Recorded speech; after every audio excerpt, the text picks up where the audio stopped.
si Princess Castro at narito ang mga napapanahong balita. Nitong kamakailan ay isinaad ng Department of Health o DOH na ang anumang paggamit ng marijuana ay mapaparusahan pa rin ng batas. Ito'y matapos sa aprubahan noong nakaraang linggo ng House Committees on Dangerous Drugs and on Health ang panukalang batas na nagpapahintulot sa paggamit ng medikal na marijuana.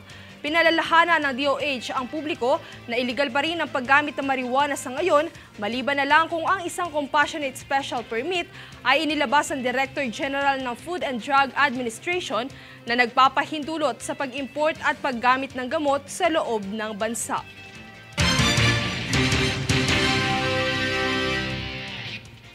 Nagpaalala at nagbigay ng ilang tips ang Philippine National Police Anti-Cybercrime Group o PNP-ACG para maiwasan ng publiko ang paglaganap ng stalkerware. Yan ang ating alamin mula kay Danisa Lopez. Inilahad ng Philippine National Police Anti-Cybercrime Group o PNP-ACG ang ilang mga hakbang para maiwasan ng publiko ang paglaganap ng stalkerware. Ang stalkerware ay nangyayari kung saan nagkakaroon ng access ang mga mapansamantala sa cellphone ng iba nang walang pahintulot. Ito ay isang uri ng spyware na nagnanais kunin ng impormasyon at subaybayan ang mga ginagawa ng biktima. Isa sa mga senyales ng stalkerware ay ang hindi natural na paggalaw ng cellphone nang hindi ito ginagamit. Sa paggamit ng stalker ng walang pahintulot sa cellphone ay nagre-resulta rin ito sa mabilis na pagkalobat at pag-init. Kabilang din dito ang hindi pangkaraniwan na pagre-restart at pagre-reboot ng aparato. Kaya't nagbigay ng tips ang PNP-ACG upang mabilis na matukoy ng publiko kung sila ba ay biktima na ng spyware at para na rin maiwasan ito mangyari. Payo ng ahensya, dapat na maging alerto sa kung sino man ang gumagamit ng cellphone at maglagay ng hindi pangkaraniwan na password. Dagdag pa nito ay dapat na mag-ingat sa mga links na pinupuntahan online sapagkat kadalasan sa mga ito ay mayroong virus. Nararapat din daw na i-update ang software at mga apps kung saan mas maigi rin na maglagay ng antivirus para sa dagdag seguridad. Para maging updated sa mga cybersecurity tips ay mangyaring tumungo lamang sa opisyal Facebook page ng PNP-ACG. Danisa Lopez nag-uulat para sa One Media Network.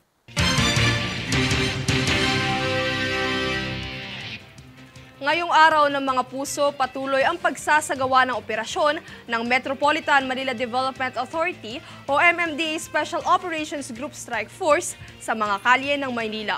Pinangunahan ni Assistant Secretary David Angelo Vargas ang tinawag ng ahensyang Valentine's Clearing Operations kung saan may handog ang ahensya na ugnay sa Araw ng Mga Puso. Sa kabilang kaganapan ay sinagawa kahapon ang graduation ceremony para sa 45 traffic enforcers mula sa unang batch na sumailalim sa 20 araw na training sa Traffic Safety Management Orientation Course for Traffic Enforcers. Ang mga enforcers na nagsipagtapos ay balak i-deploy ngayong taon bilang karagdagang tauhan ng ahensya para sa kanilang road operations.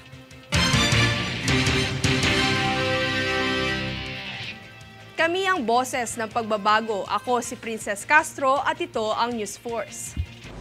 Sa ulo ng mga balita, landslide muling tumama sa Maco, Davao de Oro. DA at IRI nag-ugnay upang paunlarin ang produksyon sa industriya ng bigas. BBBM tiniyak na sapat ang supply ng pagkain sa bansa sa kabila ng El Nino. AFP isinaad ang karapatan ng Pilipinas na palakasin ang depensa sa mga teritoryo nito. PNP-ACG nagbabala sa publiko ukol sa stalkerware. Philippine Bowler Prides patuloy ang pag-aarangkada sa Dubai Open 2024. Patas at pantay na balita, komprehensibong ulat para sa pulso ng masa. Ito ang News Force.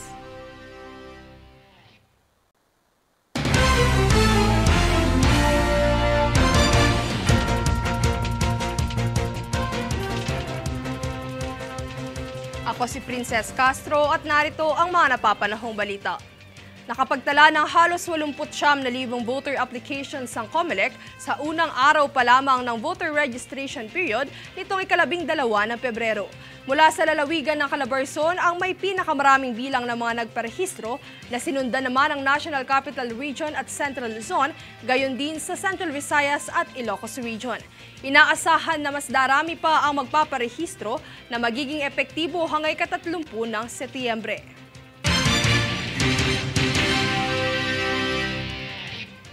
Sa kabila ng nararanasang epekto ng El Nino, tiniyak ng Administrasyong Marcos na sapat ang supply ng pagkain sa bansa. Para sa detalye, narito si Francis Riodique. Ayon kay Department of Agriculture Secretary Francisco Chu Laurel Jr., hindi naman suliranin ang supply ng pagkain sa bansa. Ito'y kahit nakasalukuyan ng nararanasan sa ilang bahagi ng Pilipinas ang El Nino. Ayon sa kasalukuyang datos, mahigit 100 milyong piso na ang nasisirang palayan at mahigit 10 milyong pisong halaga naman ng mais. Paglilinaw naman ni Assistant Secretary on Task Force El Nino spokesperson Joey Villarama, ang mga nasirang mais ay mula sa Region 6 at 9 lamang, kung saan may tuturing na maliit na halaga. Ayon sa Pag-asa, magtatagal ang El Nino hanggang sa Abril. Samantala, ayon sa mga datos ay mula sa nakaraang ulat na 50 lugar ang maapektuhan ng tagtuyot ay bumaba na lamang ito sa 41. Francis Riodique, nag-uulat para sa One Media Network.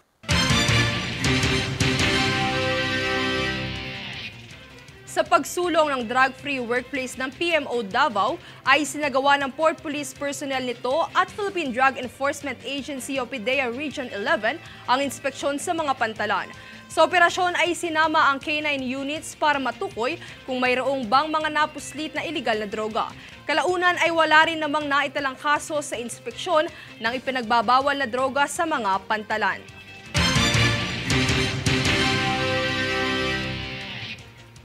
Kami ang boses ng pagbabago. Ako si Princess Castro at ito ang News Force. Sa ulo ng mga balita, landslide muling tumama sa Maco, Davao de Oro. DA at IRI nag-ugnay upang paunlarin ang produksyon sa industriya ng bigas. BBBM tiniyak na sapat ang supply ng pagkain sa bansa sa kabila ng El Nino. AFP, isinaad ang karapatan ng Pilipinas na palakasin ang depensa sa mga teritoryo nito. PNP-ACG, nagbabala sa publiko ukol sa stalkerware. Philippine Bowler Prides, patuloy ang pag-aarangkada sa Dubai Open 2024. Patas at pantay na balita, komprehensibong ulat para sa pulso ng masa. Ito ang News Force.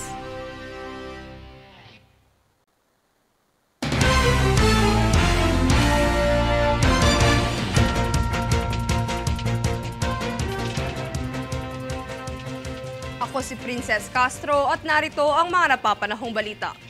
Ayon kay Armed Forces of the Philippines o AFP spokesperson Colonel Francel Margaret Padilla nitong Martes, may karapatan ng Pilipinas na palakasin ang mga depensa nito sa loob ng sarili nitong teritoryo. Inihayag ito ni Padilla matapos ikondena ng China ang utos ni Defense Secretary Gilberto Teodoro Jr. para sa pagtaas ng presensya ng militar sa pinakahilagang lalawigan ng Batanes. Nauna nang ipinahayag ng Department of National Defense na mandato nito na siguruhin na ang soberanya ng Estado at integridad ng pambansang teritoryo gaya ng nakasaad sa konstitusyon. Binigyang diin din ng DND na ang Batanes ay teritoryo ng Pilipinas at walang otoridad ang China na magbabala sa Pilipinas tungkol sa mga ginagawa nito sa loob ng teritoryo ng bansa.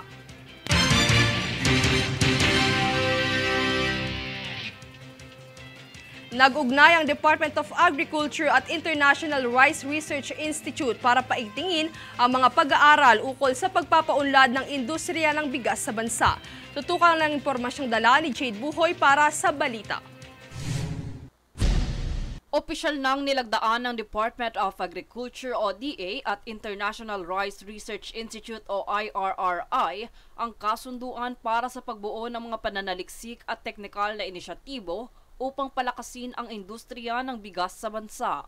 Base sa ahensya, ang kasunduang nabanggit ay kanilang ugnayan sa pagitan ng IRRI kung saan naisiguraduhin ang food security, pangdaigdigang kakayahan ng bansang makisabay sa pagsuplay ng bigas at katatagan ng mga magsasaka sa kabila ng tumitinding banta ng climate change.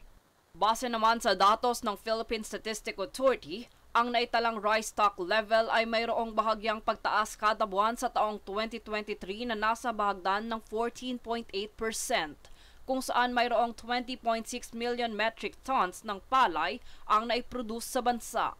Ayon naman sa pagsasaliksik, ang isyong kinakaharap ng mga magsasaka gaya ng water shortage, mababang presyo ng ani, kakulangan sa pataba at hindi epektibong extension services ay kailangan matugunan upang masolusyonan ang iba pang sektor na siyang nauugnay sa industriya ng bigas.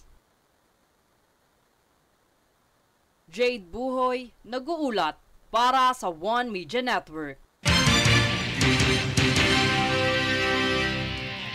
Isang bagong pagguho ng lupa ang muling naitala sa barangay Masara, Maco, Davao de Oro nitong Martes ng ika-13 ng Pebrero. Hindi pa man natatapos ang search at rescue operation ay kinailangan na muna itong hihinto dahil sa panibagong landslide. 7 araw na ang nakalipas mula nang mangyari ang naunang malaking landslide kung saan nasa 71 na ang nasawi at 51 naman ang nawawala pa.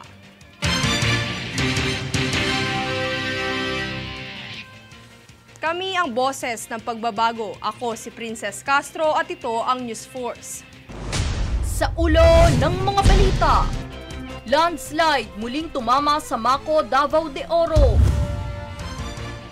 DA at IRI nag-ugnay upang paunlarin ang produksyon sa industriya ng bigas. BBBM tiniyak na sapat ang supply ng pagkain sa bansa sa kabila ng El Nino. AFP, isinaad ang karapatan ng Pilipinas na palakasin ang depensa sa mga teritoryo nito. PNP-ACG, nagbabala sa publiko ukol sa stalkerware. Philippine Bowler Prides, patuloy ang pag-aarangkada sa Dubai Open 2024. Patas at pantay na balita, komprehensibong ulat para sa pulso ng masa. Ito ang News Force.